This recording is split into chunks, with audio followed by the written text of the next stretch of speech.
모든 인생에는 피할 수 없이 주어지는 의무가 있습니다. 가족으로서 서로를 돌보아야 하는 의무가 있고, 또 국민으로서 국가에 대하여 가지는 의무가 있습니다. 우리는 하나님의 백성으로 하나님의 나라에 대한 의무가 있고, 또 하나님의 자녀로서 교회 공동체에 대한 의무가 있습니다. 이 모든 의무들을 대하는 태도에 따라서 세 부류의 사람들로 구분될 수 있습니다. 첫 번째 부류의 사람들은 의무를 저버리고 사는 사람들입니다. 무책임하게 살아가는 것입니다. 주변의 많은 사람들에게 때로 피해를 주게 됩니다. 한 사람이 의무를 저버릴 때 주변의 많은 이들이 부담과 그리고 아픔을 겪게 됩니다. 두 번째 부류의 사람들은 이 의무를, 자신의 의무를 가까스로 억지로 지고 사는 사람입니다. 의무를 행하긴 하지만 마음에 늘 불편함이 있고 불평이 있고, 또 억지로 하기에 그것이 큰 스트레스가 되어서 자신과 주변에 또 아픔을 주기도 합니다. 세 번째 부류의 사람들은 자신의 의무를 기쁨으로 변화시키는 사람들입니다. 자신이 지고 있는 그 의무가 짐이 아니라, 부담이 아니라, 피하고 싶은 일들이 아니라 기쁨으로 변화되는 그러한 사람들이 있습니다. 인생을 단지 긍정적으로 바라보고 대한다고 해서 이러한 변화는 일어나지 않습니다. 우리의 마음은 그렇게 쉽게 의무가 기쁨으로 변화되도록 허락하지 않습니다. 이러한 변화는 오직 믿음으로 사는 사람, 이 땅에서 천국의 소망을 가지고 사는 사람, 십자가를 체험하고 부활의 생명으로 사는 사람만이 의무를 기쁨으로 변화시킬 수가 있습니다. 하나님 앞에 드리는 예배는 하나님의 백성으로서의 의무지만, 예배가 기쁨이 되고 부모로서의 의무, 국민으로서의 의무, 이 땅에서 살아가는 모든 의무가 기쁨이 되는 변화, 2022년은 그런 변화가 우리에게 있게 되기를 축원합니다. 하나님께서 이 모든 의무를 우리에게 주신 것은 우리를 괴롭히시려고, 또 우리를 힘들게 하시려고 주신 것이 아닙니다. 우리를 복되게 하시려고, 우리가 그러한 사회적 존재로, 공동체적인 존재로 우리를 지으심으로 우리를 복되게 하시고 우리를 기쁨을 누리게 하시려고 우리를 그렇게 의무적 존재로 만드셨기 때문입니다. 죄는 우리가 기쁨을 누릴 수 있는 모든 의무를 짐으로 만들어 버리지만, 하나님 안에 있는 믿음의 사람들은 그 죄를 이기고 승리함으로 모든 의무가 기쁨으로 변화되는 은혜가 있게 될 것입니다. 영어로 표현하면 듀티가 딜라이트가 되는 거예요. 우리 인생의 올 한 해의 모든 의무가 기쁨이 되고 우리에게 능력이 되는 한 해가 되기를 축원합니다. 의무감으로는 고난을 이기기 어렵습니다. 의무감으로만 일하는 사람은 어려운 일을 당하고 억울한 일을 당하고, 또 견디기 힘든 고난 앞에 서면 포기하고, 또 그 의무가 불평이 되고 마는 것입니다. 그러나 빌립보서에 나타난 이 바울의 기쁨은 어떤 기쁨입니까? 안락한 환경, 그가 원하는 대로 모든 일이 다 형통하면서 누리는 기쁨이 아닙니다. 그는 지금 인생의 마지막 여정에 매여 있습니다. 자유롭지 못한 환경 속에 있습니다. 어쩌면 왜 나의 인생은 이렇게 자신의 모든 사역의 여정에 마지막에 이렇게 고통스러울 수 있을까라고 생각할 수 있습니다. 그는 이방의 복음을 전하는 그런 사도로 부르심을 받았습니다. 그에게 주어진 의무를 성실하게 감당했습니다. 때로는 복음이 잘 전해지는 그런 때도 있었습니다. 그러나 그는 지금 로마 감옥에 갇혀 있습니다. 매여 있습니다. 원하는 대로 할 수 없는 그런 상황에 있고, 그의 건강도 점점 큰 문제가 생겨가고 있습니다. 그는 이 상황 속에서 기뻐했습니다. 이 상황 속에서도 그에게 주어진 복음 전파의 의무를 기뻐하고 있었다는 것입니다. 이러한 기쁨은 우리 자신의 능력과 결심만으로 이루어지는 것이 아닙니다. 우리 안에 살아계신 성령님의 능력, 우리 안에 살아계신 예수 그리스도의 임재로만 가능한 것이죠. 오늘 본문 1장 12절에 바울의 고백을 함께 읽겠습니다. 시작. 형제들이여, 내가 당한 일이 오히려 복음의 진보를 가져온 사실을 여러분이 알기 바랍니다. 자신이 매여 있는 이 상황이 복음의 진보, 복음이 더 확산되고 전해지는 계기가 되었다는 고백을 하며 기뻐하고 있습니다. 자신이 열심히 돌아다니며 복음을 전하는 것을 통해서도 복음이 확산되었지만, 자신이 지금 매여 있는 이 상황을 통해서도 복음이 전해질 수 있다라고 간증하고 기뻐하고 있습니다. 바울이 이 매임과 같은 상황이 우리가 지금 코로나 팬데믹으로 거리두기를 하고 제한을 받고 또 우리를 구속하는 많은 상황들이 있는 상황과 비유될 수 있습니다. 코로나 팬데믹은 우리의 삶의 큰 장애물이요, 때로 고통을 주는 고난입니다.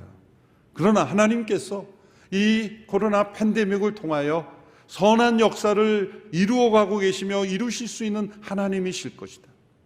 믿음으로 우리는 바라봐야 합니다.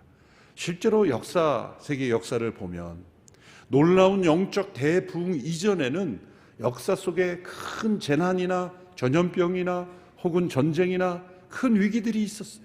인간들이 자초한 큰 위기, 세계대전을 일으키고 또한 전염병 대재앙이 일어나고, 이러한 일이 있는 직후에 아니면 그 과정을 통하여 교회 역사 속에 대부흥이 일어나고 예수 그리스도 앞에 나오는 이들이 많았다는 것을 우리는 알 수가 있습니다.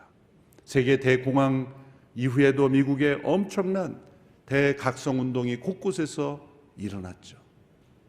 유럽에는 대전염병 이후에 종교개혁의 사상이 전 세계로 확산되는 계기가 되었죠. 인간들이 스스로 만든 문화가 발전하고 물질적으로 번영하고 또 하나님 없는 세상을 꿈꾸며 과학기술이 발전하며 끊임없이 높아지는 그때 하나님은 한 번씩 인간을 낮추십니다. 바벨탑을 쌓은 인간들을 흩으시고 낮추신 것처럼 하나님은 하나님이 없다 생각하고 살아가는 인류들의 교만이 하늘 높이 치솟을 때 하나님은 그 교만을 꺾으시고 하나님께로 돌아오도록 이 재난 가운데 허락하시는 하나님, 우리를 괴롭히시는 하나님이 아니라 우리를 변화시키고 하나님께로 이끄시기 위하여 우리를 이러한 가운데 처하게 하셨으므로 하나님은 이러한 팬데믹을 통해서도 하나님의 선한 역사를 이루심을 우리는 바라봐야 합니다. 이런 팬데믹은 선교에 있어서 큰 장애물이죠. 자유롭게 다닐 수도 없고 단기 선교여행도 갈 수가 없고, 그러나 하나님은 우리에게 이렇게 말씀하십니다. 너희들이 그렇게 힘을 내서 열심히 단기 선교 다니며 사역한 것 내가 기뻐하고 사용한다. 그러나 그것보다 너희들이 아무것도 할 수 없는 그 상황 속에서도 하나님께서 직접 역사하실 수 있다는 것을 하나님은 보여주십니다. 바울의 매임을 통해서도 복음이 확산되는 일을 행하신 하나님께서 이 모든 팬데믹으로 매여 있는 이 상황 속에서도 하나님은 역사하시는 하나님이심을 우리는 바라볼 때 우리는 기뻐할 수가 있습니다. 하나님은 최악의 상황에서도 선한 역사를 이루시는 하나님이십니다. 교회가 무엇으로 기쁨을 누려야 합니까? 우리가 함께 서로 만나 교제하고 좋은 분들 만나 교제하고 위로하고 격려하는 것, 그것도 중요한 우리의 기쁨의 통로가 됩니다. 그러나 그것에서 머물러서는 안 됩니다. 교회가 성도가 서로 만나는 것 자체의 기쁨으로만 끝난다면 능력을 잃어버립니다. 우리가 한 번도 만나지 못한 영혼들, 그리고 복음을 들어야 될 영혼들에게 복음이 전해지는 것, 그 복음 전파의 의무, 그것이 우리의 가장 큰 기쁨이 되는 교회, 그런 교회가 될 때 하나님의 선한 역사가 계속 흘러가는 역사가 교회가 될 줄로 믿습니다. 사람들은 우리가 전하는 메시지에 귀를 기울이기보다 우리의 모습을 먼저 봅니다. 예수님이 출생하신 성탄에 기쁘다 구주 오셨네라는 우리가 내건 플래카드나 크리스마스 트리를 바라보기 전에 성탄절을 맞이하는 성도들의 모습을 보는 거예요. 우리가 아무리 세상 속에 메시지를 선포해도 그 메시지를 전하는 사람들의 모습에 기쁨이 없다면 자신들도 기쁘지 않은 걸 왜 우리한테 강요하나? 부활절 예배를 마치고 나온 성도들의 모습 속에 예수님이 다시 사셨다는 그러한 메시지를 세상에 전해도 부활절 예배를 마치고 나온 성도들의 모습 속에 부활을 믿는 모습이 안 보여요. 놀란 모습이 안 보일 때 사람들은 자신들도 놀라지 않는 소식을 왜 우리에게 전하나? 그렇게 생각할 겁니다. 우리 자신의 이 기쁨, 우리의 모든 삶의 의무를 넘어서 하나님과의 관계 속에 우리가 가지는 의무가 충만한 기쁨으로 변화되는 것, 이것이 교회의 본질입니다. 오늘 본문에서 바울은 자신의 매임으로 인해서 세 가지 형태로 복음의 확산이 이루어진 것을 기뻐하고 있습니다. 첫째로 자신의 매임을 통해 로마의 친위대에 그리고 주변 사람들에게 복음이 전해진 것을 기뻐하고 있습니다. 13절의 말씀 함께 읽습니다. 시작. 내가 이렇게 사슬에 매인 것이 온 친위대와 다른 모든 사람들에게 그리스도 안에서 분명히 드러나게 되었다고 고백합니다. 로마의 친위대 사람들, 그리고 그 주변의 가족들과 관계된 사람들이겠죠. 바울이 그곳에 감옥에 들어가지 않았더라면 결코 만날 수 없었던 사람들을 만나게 되었다는 거죠. 바울이 그곳에 머무는 동안 친위대와 그 주변 사람들의 가장 중요한 대화의 주제는 바로 바울과 바울이 전하는 복음이었을 겁니다. 바울이 빌립보에서도 감옥에 들어간 적이 있죠. 신라와 함께. 그때 그가 지하 감옥에서 기도하고 하나님을 찬양했을 때 지진이 일어나 옥문이 열리는 기적이 일어났습니다. 그리고 놀란 간수와 그 가족들이 구원받는 역사가 일어났죠. 주 예수를 믿으라, 그리하면 너와 내 집이 구원 얻으리라 한 것은 빌립보 감옥의 간수에게, 놀라 두려워 떨고 있는 간수에게 바울이 전한 복음입니다. 빌립보 감옥은 기적으로 열려졌는데 로마 감옥은 열리지 않고 굳게 닫혀 있었습니다. 감옥문이 열리는 기적이 일어나지 않으면 바울은 버림받은 것일까요? 그렇지 않다는 것입니다. 그로 인해서 로마의 친위대에게 복음을 전할 수 있는 기회가 되고, 또 주변의 많은 사람들에게, 바울이 그곳에 있지 않으면 만날 수 없었던 사람들에게까지 복음을 전해지게 되었다. 그것으로 바울은 기뻐한다는 것입니다.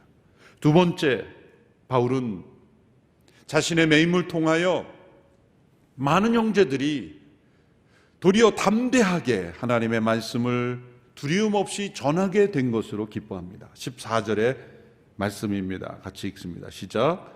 많은 형제들이 내가 매임으로 인해서 주를 신뢰함으로 두려움 없이 더욱 담대하게 하나님의 말씀을 전했습니다. 자유민주주의 체제 속에 자유롭게 예수님을 믿는 우리들이 잃어버리고 또 깨닫지 못한 것은 하나님의 이 자유로운 복음 전파를 통해서만 역사하는 것이 아니라 억압되고 제한되고 또 고난과 핍박 속에 있는 상황을 통해서도 하나님께서 복음을 확산시킨다는 것을 우리는 잘 모릅니다. 세계 역사 속에 이 복음 전파를 가로막았던 두 축이 있다면 하나는 이슬람이요, 하나는 공산사회주의입니다. 먼저 공산사회주의를 보면 그들의 이념이 실패했다는 것이 역사 속에 이미 증명되었지만, 공산주의 체제는 끊임없이 교회를 핍박하고 제한하고 그리고 복음의 확산을 가로막습니다.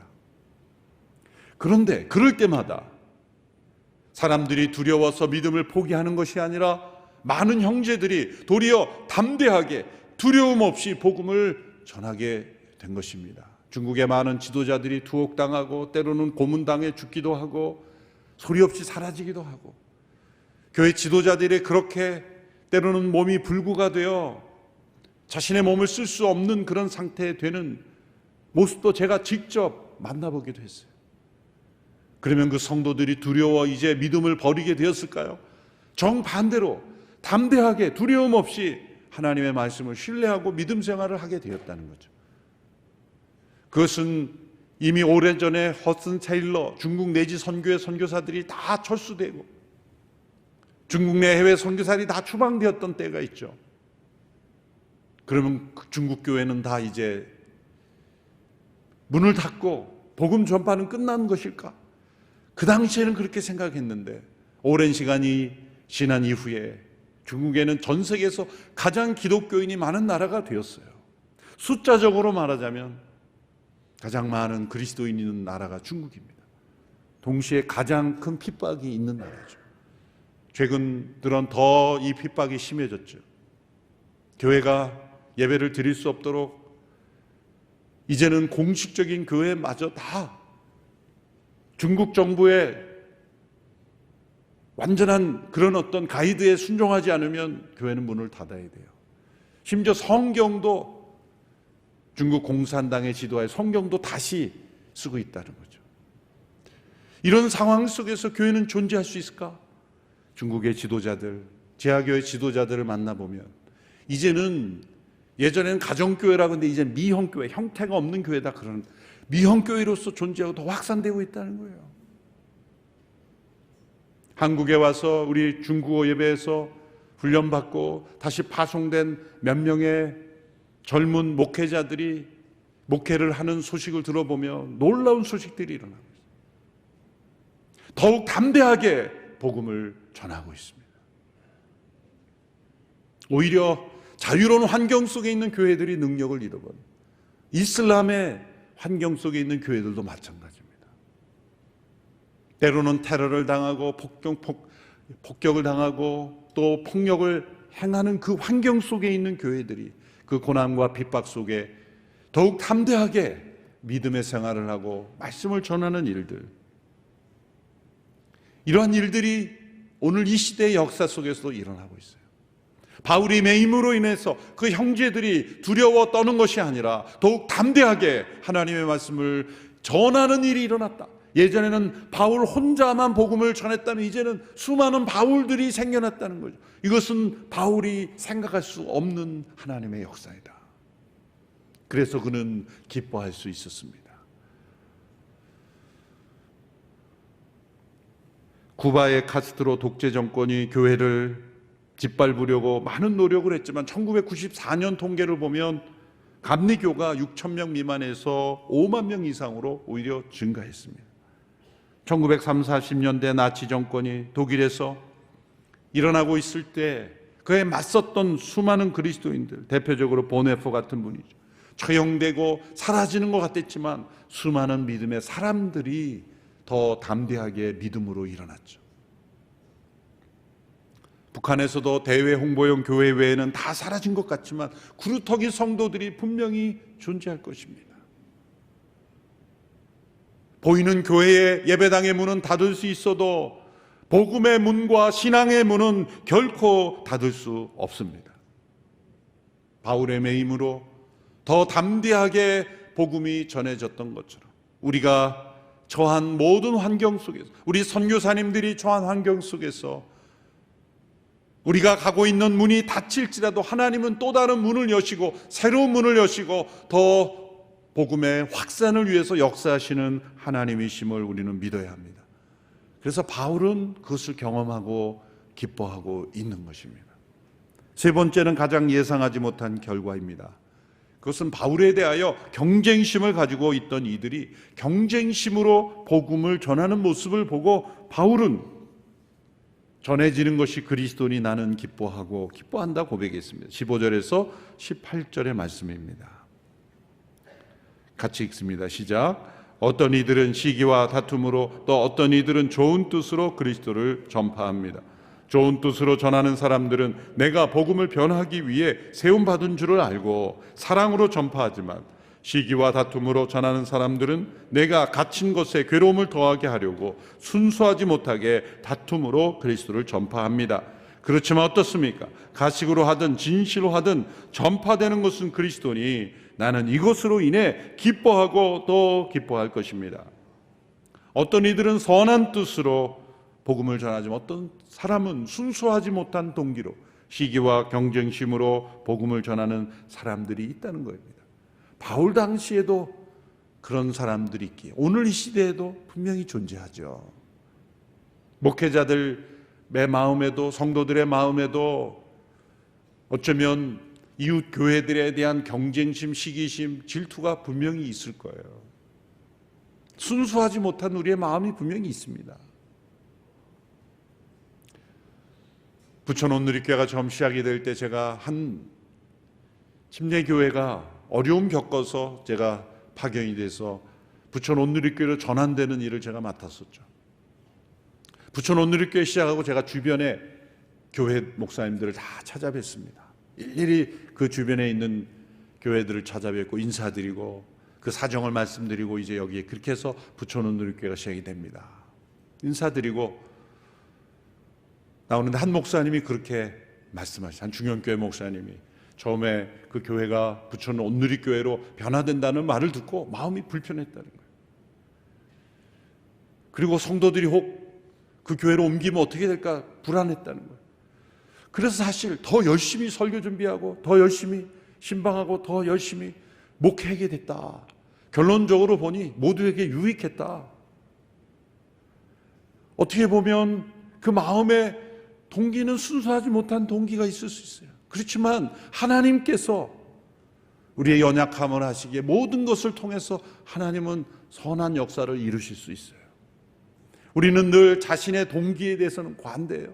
자신의 마음속에 있는 순수하지 못한 동기는 다 잊어버리고 다른 사람의 순수하지 못한 모습이 느껴지면 정죄하고 비판하는 게 우리의 모습이에요.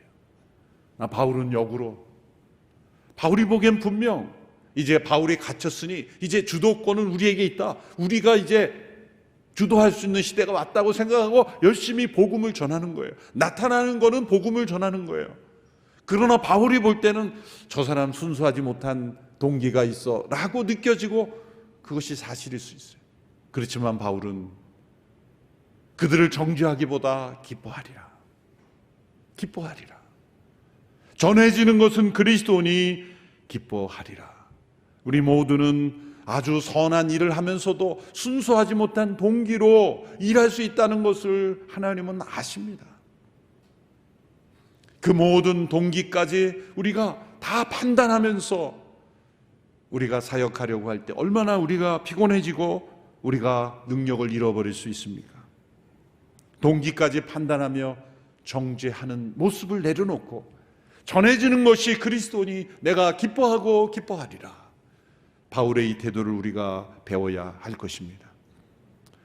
바울이 매임의 환경 속에서 그가 기뻐할 수 있는 것, 그것은 자신에게 주어진 의무가 꼭 자신이 다 하지 않아도 또 자신이 원하는 대로 이루어지지 않아도 하나님께서는 그분의 일을 역사하신 그분의 일을 행하신다는 것을 믿음으로 바라볼 수 있었기에 기뻐할 수 있었습니다. 자기 만족의 기쁨이 아니라 자기 부인의 기쁨이었던 것입니다. 자신은 철저히 고난에 처해져서 발목이 잡히고 매여 있는 상황이지만 하나님께서는 매이지 않으시며 자신은 매이지만 복음은 매이지 않는다라는 것을 그는 체험했기에 기뻐할 수 있었습니다. 우리가 처한 이 코로나 팬데믹이 죄와 악의 상황처럼 여겨지지만 결코 그렇지 않습니다. 하나님은 이 팬데믹을 통해서 선한 일을 이루고 계십니다. 그리고 그것을 우리는 그것을 발견할 수 있어야 됩니다. 이 팬데믹을 통하여 우리가 어떻게 변화될 수 있는가? 그리고 어떻게 변화되어야 하는가? 이 과정을 통해 하나님이 어떤 선한 일을 이루시는가를 발견할 때 우리는 이 고난 앞에 우리의 모든 의무가 짐으로 느껴지는 것이 아니라 기쁨으로 변화되는 체험을 할 수 있다고 믿습니다. 2022년 한 해 모든 상황 속에서 우리의 의무가 기쁨으로 변화된 한 해가 되기를 바랍니다. 특별히 온누리교회가 복음을 온 세상에 전하는 이 의무가 이 코로나 팬데믹이라는 상황, 이 여러 가지 위기적 상황에서 부담과 짐이 아니라 우리의 기쁨의 통로가 되는 역사가 일어나게 되기를 주님의 이름으로 축원합니다. 기도하겠습니다. 하나님 아버지, 바울의 매임을 통해 놀랍게 새롭게 역사하시는 하나님의 선한 손길을 바라보며 자신의 의무를 기쁨으로 변화시킨 바울의 믿음처럼 오늘 우리에게도 그러한 은혜가 있게 되기를 원합니다. 삶의 모든 의무, 성도로서의 의무, 교회로서의 의무가 부담과 짐이 아닌 기쁨이 되는 역사가 2022년 한 해 동안 일어나게 하여 주옵소서. 예수님의 이름으로 기도합나이다. 아멘.